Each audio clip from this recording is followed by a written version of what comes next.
Yo, the downfall of once respected actor John Soggyzamo needs to be studied, dude. It's just beyond heartbreaking and heart-wrenching to see all these innocent, beautiful people looking for a better life, mothers, sons, daughters.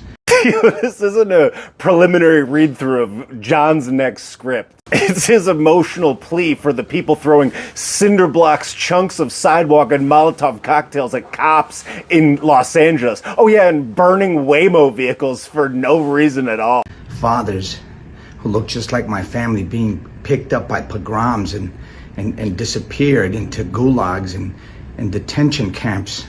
A pogrom is defined as a riot specifically for the purpose of expelling or unaliving a specific ethnic group. A gulag is a forced labor camp. And to disappear a person implies that they are no longer living.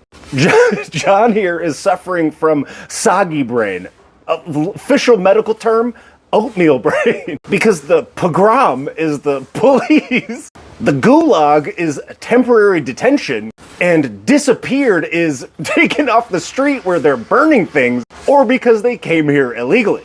It's like if a group of guys burned a house down and the cops came and arrested them and took them to jail. John would be like, look at this pogrom, taking them to a detention camp. Oh my God.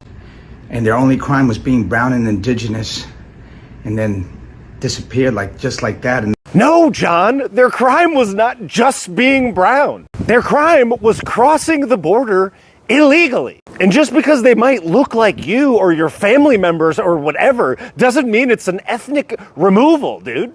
ICE don't discriminate, Sog. If people were coming here from Norway or something and some pasty-skinned, blonde-haired, blue-eyed dude jumped the fence and swam over the Rio Grande and then threw a cinder block at a police officer off a bridge in Los Angeles, he'd be sent to the same gulag. When American citizens are disgusted and protest, then Trump sends the National Guard when he couldn't even get the National Guard to go to protect our Capitol when it was being attacked in January 6th.